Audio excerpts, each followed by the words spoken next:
SA그룹 차화영 회장의 집안에서 메이드로 일을 하며 이런저런 정보들을 유수연에게 가져다 줬던 노영지. 일을 그만두기 하루 전날 재수없게도 서유라에게 딱 걸려버렸고 그녀의 소나기에 놀아나게 되었죠. 이후 서유라는 노영지가 일하는 침대 매장까지 알아내 그녀를 회유했습니다. 윽박이나 협박은 가족이라 안 통할 것 같으니 돈을 무기로 노영지를 꼬신 거죠. 무슨 부탁을 한지 정확히 알 순 없지만 노영지는 모두가 잠든 밤 유수연의 방에 들어왔고 그녀의 노트북을 이용 무언가를 했습니다.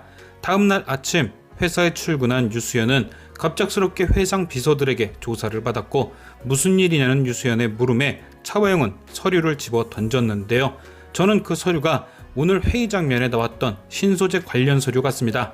회의 시간 차화영은 신소재 관련 내용을 언급하며 새로운 디자인의 신소재를 이용한다고 했는데요. 그러니까 그때까지 극비인 신소재 관련 자료를 유수연이 유출했다는 의심을 하는 듯 합니다. 뿌린 서류도 그것이고요. 이후 예고편에서 김 실장이 들고 온 USB는 해당 자료를 유출했다는 증거 혹은 거래 내용이 들어있는 USB겠죠. 바로 서유라는 노영지에게 이걸 시켰던 겁니다. 유수연의 노트북에 USB 속 자료를 심어 놓은 거죠. 노트북에 증거를 넣어놓고 신소재가 유출됐다는 사실을 차화영에게 알려 유수연을 함정에 빠뜨린 겁니다. 사실 처음 노영지가 서유라에게 걸렸을 때는 분명히 일부러 걸린 것이고 역으로 서유라를 이용하는 그림이 나올 줄 알았는데 찐으로 배신을 한 거였네요. 아무리 위약금이 무서워도 그렇지 데리고 살아주는 이모에게 어찌 저렇게 쉽게 배신을 하는 건지 아무리 매장이 욕심이 나도 오늘 노영지는 진짜 아니올시다 였습니다.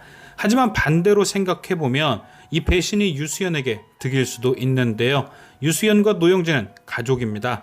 매일같이 붙어있다 보면 그만큼 양심의 가책을 느끼기도 쉽죠. 결국 노영지가 정신을 차리는 순간 되레 서유라가 더 위험해지는 거죠. 자기가 시켰다는 사실이 그대로 드러날 테니까요. 또한 유수연은 이제 혼자가 아닙니다. 강동원은 둘째치고 홍진우도 은근히 유수연 팬이죠. 강동원은 강동원대로 유수연을 돕기 위해 유출 경로를 파악하고 두 번이나 서유라의 거짓말에 속은 홍진우도 왠지 이번엔 서유라를 또 의심할 듯한데요. 예고편을 보면 차화용도 그 자료 내가 너한테 준 거 아니었냐며 서유라를 떠보고 있습니다. 한마디로 주변이 전부 다 서유라 편이 아니라는 것, 모두 다 서유라가 아닌 유수연의 무죄를 위해 발벗고 나설 테니 아마 내일이면 바로 진실이 드러날 듯한데요. 그 중에서 가장 하이라이트는 바로 서준이의 도움일 듯합니다. 예고편에서 서준이는 힘들어하는 유수연에게 자기 인형을 끌어안고 자라며 빌려주었는데요. 저는 왠지 저 인형 안에 녹음 기능이 있을 듯합니다. 누르면 I love you 하는 소리 내는 인형처럼 누르면 녹음된 소리가 재생되는 인형.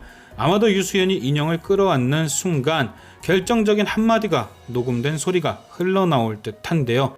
서유라가 서준이를 괴롭히는 음성이나 혹은 노영지와 서유라의 전화 내용, 아니면 서유라의 가짜 행세를 돕고 있는 누군가와의 통화 내용 등 공개되면 바로 서유라가 쫓겨날 수 있는 어마어마한 증거. 과연 서준이의 인형 속에는 어떤 비밀이 들어있을까요? 지금까지 시청해주신 여러분께 감사드리며 저는 또 다른 리뷰로 돌아오겠습니다.